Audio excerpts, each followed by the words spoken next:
कमाते 5,000 हो तो 3,000 आपको कर्जा लाना पड़ेगा। उससे जो है ग्रस्त जीवन में बचत वाला हिसाब किताब नहीं रहता है। गृहिणी का मतलब जो घर को 1 रुपए में भी चलाए उसको गृहिणी बोलते हैं, अन्नपूर्णा भी बोलते हैं, शक्ति भी बोलते हैं। क्यों? कुल मिला के आपकी मतलब सीए है करने में समर्थ है, वही है शक्ति है। अगर आप झूठ छल कपट करोगे तो फिर ग्रस्त जीवन नहीं चलता है। ठीक है, तो ये भी अगर आपको स्वीकार हो तो तथास्तु जोर से बोलो है। हेलो, स्वागत, प्रणाम। तो जिस शादी की जयमाला आपने पिछले वीडियो में देखी थी उसी शादी का एक पार्ट रह गया था। हमने वहाँ पे फेरे भी शूट किए थे। तो फेरे में एक चीज़ आती है सप्तपदी, सप्तवचन। तो इस वाली वीडियो में मैं आपको सप्तवचन दिखाने वाला हूँ। होप जिस तरह का प्यार आपने जयमाला वाली वीडियो में दिया था उसी तरह का प्यार आप इस वीडियो में भी देते रहेंगे।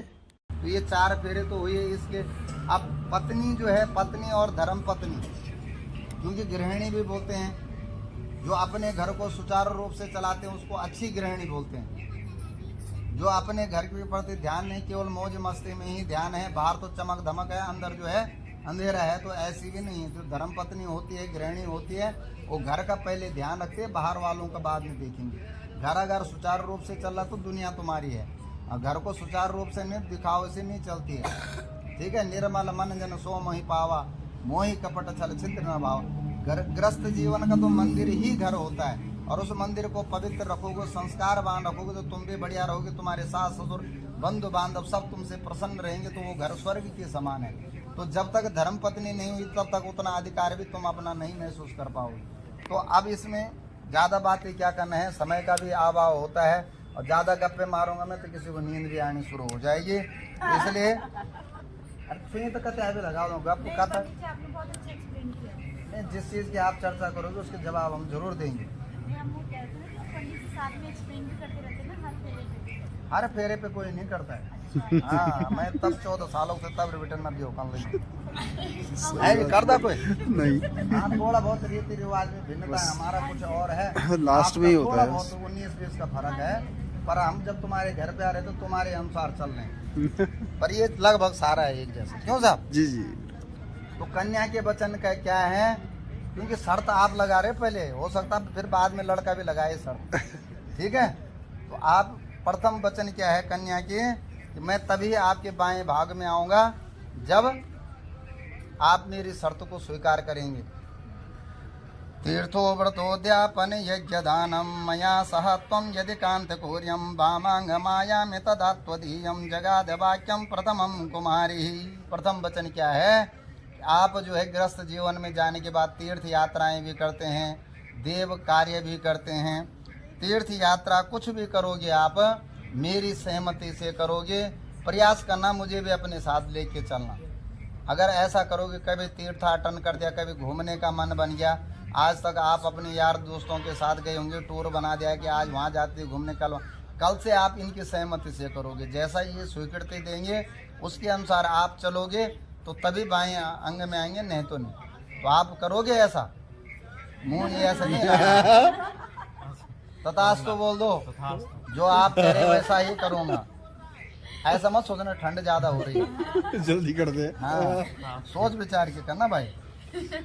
अब दूसरा वचन क्या है, हव्या प्रदाने रमृद सेवा कव्या प्रदाने यदि पूजेता वामांग मायामि तदा त्वदीयं जगाद कन्यम वचनम च द्वितीयः। द्वितीय वचन क्या है, हव्य और कव्य। हव्य कहते हैं देव कार्य के लिए, और कव्य कहते हैं पितृ कार्य के लिए। अगर आपका ऐसा आयोजन बनता है कि कभी घर में पूजा पाठ का आयोजन हो रहा, कोई यज्ञ अनुष्ठान आदि हो रहे हैं, तो पहले मेरी सलाह कर देना, नहीं कि बाहरी बार पंडित जी को सूचना दे दे हमारे घर में पूजा पाठ है और पत्नी जो है अस्वस्थ है या करने में समर्थ नहीं है। कई बार स्थिति परिस्थिति ऐसी होती है, और निमंत्रण दे दिया तुमने और बिना सहमति के, तो पहले आपको घर में सहमति लेनी होगी मेरी, और मेरी भी सहभागिता उसमें रहे। आप मन मर्जी नहीं करोगे, आज से कोई भी देव कार्य भी करोगे, पितृ कार्य करोगे, जो भी कार्य करोगे मेरी सहमति और सहभागिता जरूर कर लोगे। तथास्तु। कंट्रोल। तीसरा वचन क्या है, कुटुंब रक्षा भरणे यदि त्वं कुर्यात् पशूनां परिपालनं च वामांग मायामि तदा त्वदीयं जगाद कन्यम वचनम च तृतीयः। तीसरा वचन क्या है, कुटुंब के भरण पोषण के लिए, अब आपने इनको घर में रख दिया, कह दिया भाई 10-5 लोग हमारे अतिथि बंधु बांधव आ रहे हैं, उनका आतिथ्य सत्कार बढ़िया करना। लेकिन घर की व्यवस्था अगर बढ़िया रखी होगी आपने, चाय चीनी मिर्च मसाला दाल सब्जी जो भी चाहिए अतिथियों के सम्मान के लिए सत्कार के लिए, तभी तो करेंगे। और घर में तुमने कोई ध्यान है नहीं क्या है क्या नहीं, और अतिथि आ गए 10-5, वो कहाँ से करेंगे। और कभी कभी ऐसा होता है कि आजकल बिजली पे पानी भी निर्भर है, बिजली नहीं है तो पानी भी नहीं है, क्यों साहब मोटर चलाओ। मोटर तुम्हारे खराब हो रही है, पानी आ नहीं रहा, और 2-4 अतिथि आ। एक उदाहरण दे रहा हूँ मैं। अब तुमने वो व्यवस्था तो बनाई नहीं हो, कह दिया यार कम से कम पानी तो पिलाती, वो पानी अब हैंडपंप और कुआ वाला सिस्टम तो है नहीं कि वहाँ से ला के रख देगी, वो भी तभी होगा जब बिजली होगी और मोटर चालू होगी। जैसे अभी वो व्यवस्था भी आप सुचारू रूप से देखो। जैसे अभी फेरे के बाद दोस्तों को बोल दिया चलो घर पे नहाने की चलते हैं, क्यों नहीं, फिर कहाँ से हो जब मोटर ही नहीं होगी। मोटर ही नहीं होगी। तो ये सारी व्यवस्था घर की व्यवस्था बता रहा हूँ कि कोई कुटुंब के पालन पोषण के लिए पारिवारिक अतिथि जन आते हैं। बाकी तो तुम्हें पता है यार, तेरे भाभी जन कर कह दे, ठीक है। तो ये सारी व्यवस्था अगर सुचारू रूप से रखेंगे तभी बाएं भाग में आऊंगा, नहीं तो ये भी बोलने के लिए हो जाएगा मैं भी ऐसे हूँ जैसे ये है, ठीक है। अब चौथा वचन क्या है साहब, आया व्ययोधान्य धनाधिकानां पृष्ठवा निवेशम गृह निदात्वा वामांगमायामि तदा त्वदीयं जगाद कन्यां वचनम च चतुर्थकम। चौथा वचन क्या है साहब, आप कितना कमाते हो, कितना आपका खर्चा है, कितना आपके पास अभी तक बैलेंस है, उस आय व्यय का सारा हिसाब मुझे देना होगा। Laser book. अब वो ऐसा है कि आप सच्चाई बताओगे, आप कहोगे मैं 50,000 कमाता हूँ, वो खर्चे करेंगे फिर 40,000। आप कहोगे मैं 20,000 कमाता हूँ, जितना कमाते तो गृहिणी का मतलब होता है अगर तुम 100 रुपए कमा रहे तो 50 में अपना काम चला रहे, 50 दुख सुख के लिए बैलेंस कर रहे हैं। लेकिन अगर आप सच्चाई बताओगे तभी वो कर पाएंगे। आपने कह दिया मैं तो 10,000 कमाता हूँ, तो 10 की जगह वो 8,000 खर्च करे, आप कमाते 5,000 हो, 3,000 आपको कर्जा लाना पड़ेगा। उससे जो है ग्रस्त जीवन में बचत वाला हिसाब किताब नहीं रहता है। गृहिणी का मतलब जो घर को 1 रुपए में भी चलाए उसको गृहिणी बोलते हैं, अन्नपूर्णा भी बोलते हैं, शक्ति भी बोलते हैं। कुल मिला के आपकी सीए है, करने में समर्थ है, वही है शक्ति है। अगर आप झूठ छल कपट करोगे तो फिर ग्रस्त जीवन नहीं चलता है, ठीक है। तो ये भी अगर आपको स्वीकार हो तो तथास्तु जोर से बोलो, है ठीक है, तथास्तु हो गए। अब 5वां वचन है साहब, देवालय राम तदाग कोपे, देवालय राम तडाग कोपा बापे विदद्या यदि पूजयेता वामांगमायामि तदा त्वदीयं जगाद कन्यम वचनम च पंचमम। 5वां पूजन के वो है वचन क्या है, हमारी एक परंपरा होती है सामूहिक, कहीं भागवत होती है, कहीं मंदिर का निर्माण होता है, कहीं प्याव पो तो आपको ये नहीं लगाता, कुआ भी नहीं खुदवाते, लेकिन अभी भी सामूहिक यज्ञ होते हैं। कहीं भागवत होती है, कहीं जो है मंदिर का निर्माण होता है, कभी गांव में कभी मोहल्ले में, उसमें भी आप बढ़ चढ़ कर खूब हिस्सा लेना, खूब दान करना, लेकिन मेरी सहमति और मेरी स्वीकृति अवश्य लेना, ठीक है। कहीं आप बाहर वचन दे के आ गई जी मैं इसमें इतने का सहयोग करूंगा, और घर की स्थिति परिस्थिति ऐसी नहीं है, क्योंकि गृहिणी भाई घर को चलाने वाली गृहिणी है तो जवाबदारी उनकी ज़्यादा है। आप तो कुछ भी बोल दोगे, लेकिन बिना पूछे कुछ नहीं जमान दोगे किसी को। अगर आपके वचन भी असत्य हो जाएंगे तो सब कहीं, कोई कहेगा उसका पति ऐसा है, कोई कहेगा उसका वो ऐसा है, नहीं है। तो मेरे पे कोई अपयश ना आए, इसलिए जो भी काम आप करो जरूर करो, अच्छे काम, मैं मना नहीं करूँगा, लेकिन मेरी स्वीकृति और सहमति जरूर देना। तो स्वीकार हो तो तथास्तु। अब जो है 6ठा वचन क्या है, देशांतरे वा स्वपुरांतरे वा यदा विदद्या क्रिय विक्रियो वा वामांगमायामि तदा त्वदीयं जगाद कन्यां वचनम च षष्ठमम्। 6ठा वचन है, आप रोजगार के लिए कभी देश और प्रदेश विदेशों में भी जाना होता है तो पत्नी का धर्म होता है पति की सेवा करना, पति का दुख सुख में साथ देना। अब आप घर से कहीं बाहर रहोगे सालों साल तक तो आपके जीवन में दुख सुख आते रहते, शरीर का धर्म है रोग व्याधि, तो मैं आपकी सेवा कैसे कर पाऊँ। सास ससुर की सेवा करना मेरा प्रथम कर्तव्य है, लेकिन आपकी सेवा करना मेरे लिए पूजा है। जैसे पूजा होती है ना, एक भगवान होते हैं, एक अन्य और होते, तो सत्कार सम्मान अलग चीज़ है, लेकिन पूजा करना बहुत जरूरी है। तो ऐसे ही सास ससुर की सेवा करना भी मेरा कर्तव्य है, लेकिन आपकी सेवा करना प्रथम कर्तव्य है मेरा।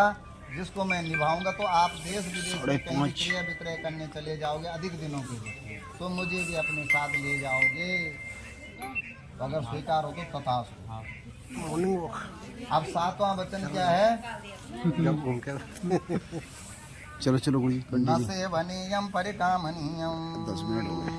त्वया नरागा दृष्ट्या च विलोकनीयं वामांगमायामि तदा त्वदीयं जगाद कन्यं वचनं च सप्तमं।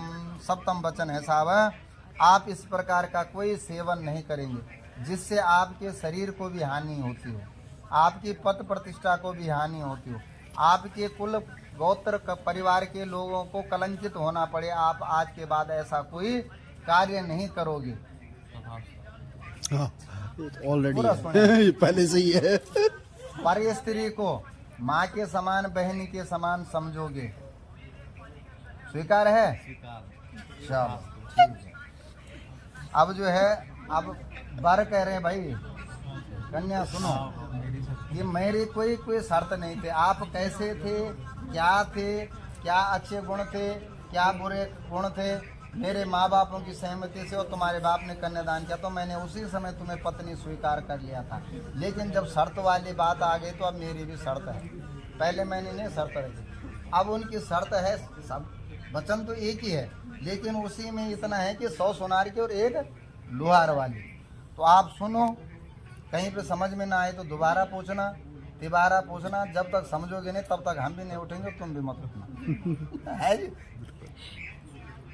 मदीय चित्तानुगतान चित्ता सदा ममज्ञा परिपालनं च पतिव्रता धर्मपरायणं त्वं कुर्या सदा सर्वमिमं प्रयत्नतः। मदीय चित्तम, चित्त माने मन, मेरे मन के अनुसार आपको चलना होगा। मदीय चित्तानुगतान चित्तम सदा ममज्ञा, सदैव मेरी आज्ञा का पालन करना होगा। मेरी आज्ञा के बिना कुछ नहीं करोगे।